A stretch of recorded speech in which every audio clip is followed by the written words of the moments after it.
बातचीत करने की 4 गलतियां। इसको गौतम बुद्ध ने भी पॉइंट आउट किया था, लेकिन मुझे मेरे गुरु दत्तात्रेय ने दिखाया था।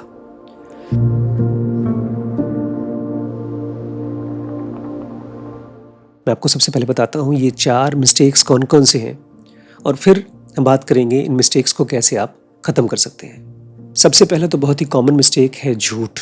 अगर आप झूठ बोलते हैं, किसी भी वजह से झूठ बोलते हैं, डर के मारे झूठ बोलते हैं, किसी को हेल्प करने के मारे झूठ बोलते हैं, ये एक स्पिरिचुअल ब्लंडर है, ये एक पाप है ब्रेन के लिए। क्योंकि जब आप झूठ बोलते हैं ना, तो आप एक छोटा सा रिपल क्रिएट कर रहे हैं, एक लहर क्रिएट कर रहे हैं दुनिया के लिए, कंफ्यूजन का और सफरिंग का। ऐसे समझिए जैसे कि एक सफ़ेद कोरा कागज़ है, उस पर कुछ लिखा हुआ है और उसको आप चेंज कर देते हैं। पेन से जो लिखा है उसके ऊपर आप कुछ और लिख देते हैं। फिर कुछ दिन बाद कोई और आकर के उसके ऊपर तीसरी बार कुछ और लिख देता है, तो वो कागज़ जो कुछ भी उस पर लिखा हुआ है वो सब कन्फ्यूजन बन जाता है। हम जब किसी को अपनी बात कहते हैं, सच हम जानते हैं, झूठ उसको बोलते हैं, लेकिन वो आदमी बेचारा उसको सच मानता है, और इसी प्रोसेस में हमने अपने लाइफ में एक कर्म ऐड कर दिया।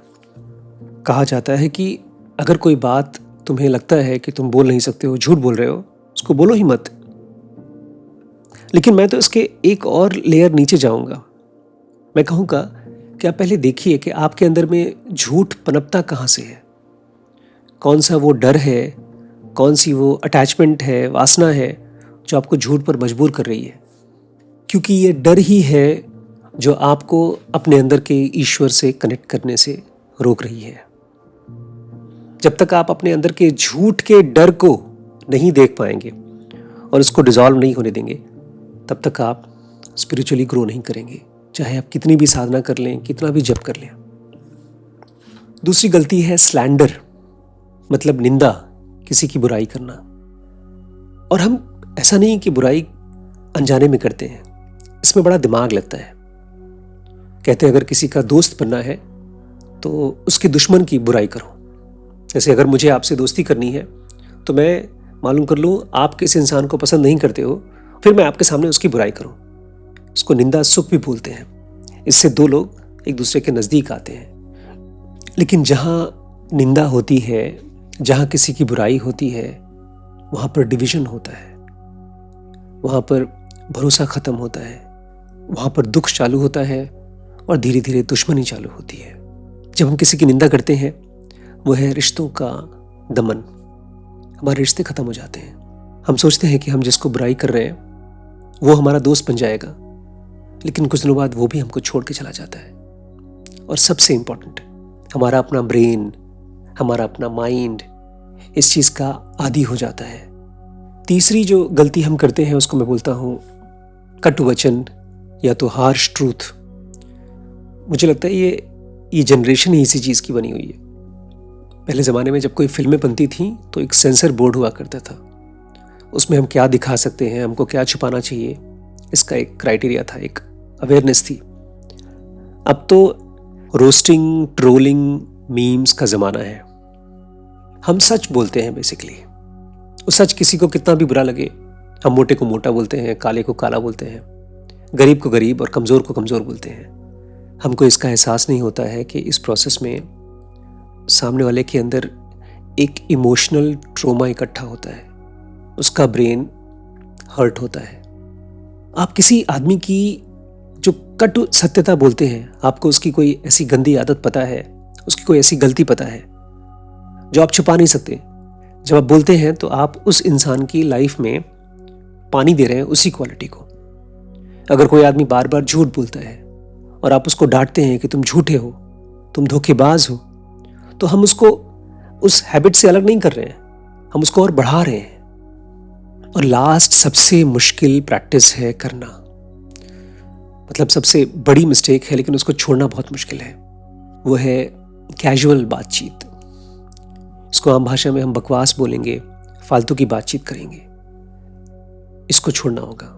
4 मिस्टेक्स हैं: झूठ बोलना, निंदा करना, कटु वचन बोलना और फालतू की बातें करना। ये 4 ऐसे पाप हैं जिसको गौतम बुद्ध ने महापाप कहा है, क्योंकि ये हमारे ब्रेन को डिसइंटीग्रेट करते हैं। सच को रिसीव करने में हमको अलाउ नहीं करते। हमारा ब्रेन एक ऐसा मशीन है जो सच को पाने के लिए बना हुआ है, लेकिन उसको फाइन ट्यून करना होता है, तभी जाकर के वो अंदर के ईश्वर को कनेक्ट कर पाता है, उसको महसूस कर पाता है। और जिन लोगों को इन 4 गलतियों की आदत पड़ी हुई है, वो इस जन्म में तो क्या अगले 100 जन्म में भी न खुश रह पाएंगे, न ही तो ईश्वर से कनेक्ट कर पाएंगे।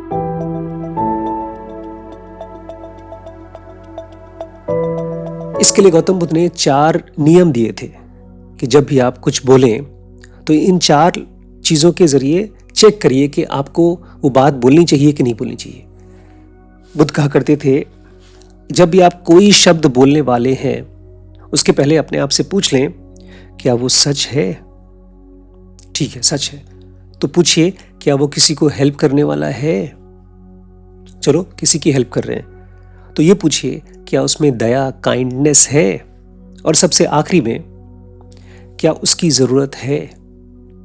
आप देखेंगे अगर ये 4, क्या वो सच है, क्या वो किसी की मदद कर रहा है, क्या उसमें कोई काइंडनेस या दया है, और क्या उसका समय है।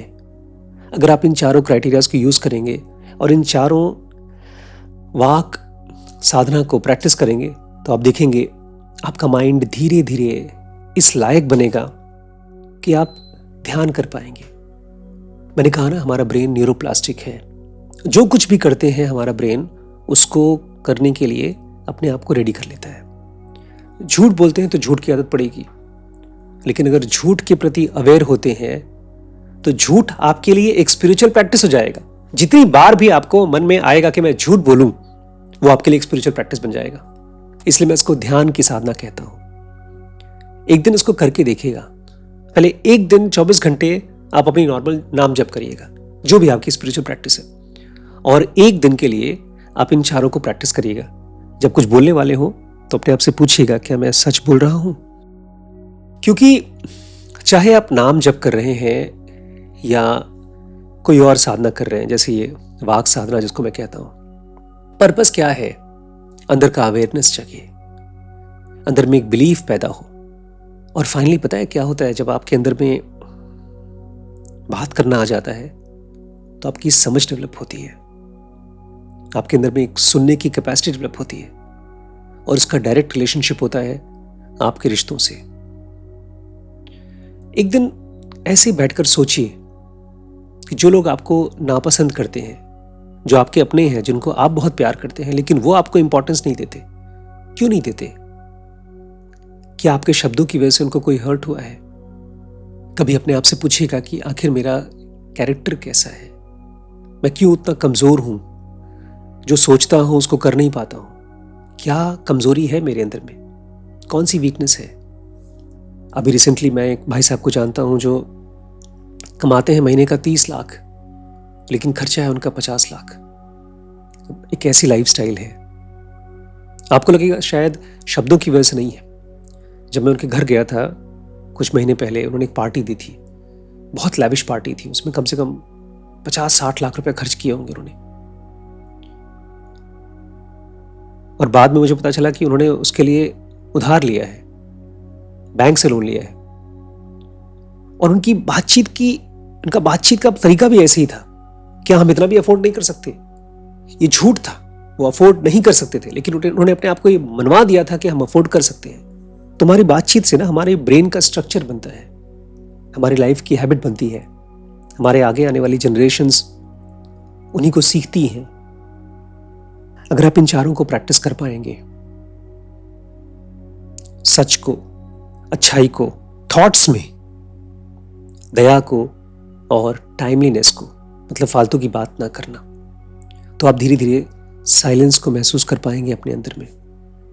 आपको हर रोज छोटी छोटी बातों से बहुत गहरी इनसाइट्स मिलेंगी। आपका ब्रेन अपने नजदीक पहुंचेगा, अपने अंदर के ईश्वर के नजदीक पहुंचेगा। जो सवाल आप किसी और गुरु से पूछना चाहते हैं, वो आपके अंदर में 24 घंटे का जो गुरु बैठा हुआ है उससे बात कर पाएंगे आप। एक ब्रेन जो शांत होगा वो बहुत बड़े बड़े काम करेगा, खाली अपने लिए नहीं, अपने परिवार के लिए, अपने शहर के लिए, अपने देश के लिए, अपनी दुनिया के लिए। तो मैं आपसे रिक्वेस्ट करूंगा कि आप इस प्रैक्टिस को करिएगा। और इस प्रैक्टिस को करने के लिए हमने जिनो का पर्सनल कोर्स स्टार्ट किया है। मतलब एक आदमी के ब्रेन को तैयार करने के लिए, स्पिरिचुअल प्रैक्टिस के लिए, स्पिरिचुअली आगे बढ़ने के लिए, अपने अंदर के आत्मन को महसूस करने के लिए जिनो का पर्सनल कोर्स हमने डिज़ाइन किया है। तो ये नंबर है, उस पर कॉन्टैक्ट करके आप मालूम कर सकते हैं। रोज एक बार कम से कम अपने आप से पूछिएगा, इसको चाहिए तो नोट्स बना लीजिए, जो मैं बोल रहा हूं क्या वो झूठ तो नहीं है, जो मैं बोल रहा हूं वो दोनों के बीच में लड़ाई तो नहीं करवा रहा है, कहीं किसी की बुराई तो नहीं कर रहा हूं, और क्या मुझे ये शब्द बोलने की जरूरत है। आप देखेंगे 90% आपको बोलने का मन नहीं करेगा। आप कमेंट करके मुझे बताइएगा आपने इसे प्रैक्टिस किया कि नहीं किया, और मुझे कंपेयर करके बताइएगा, एक तरफ नाम जप करके आपको कैसे महसूस हुआ और दूसरी तरफ इसी प्रैक्टिस को एक दिन ट्राई करके कैसे महसूस हुआ। मैं आपके कमेंट का वेट करूंगा। ठीक है।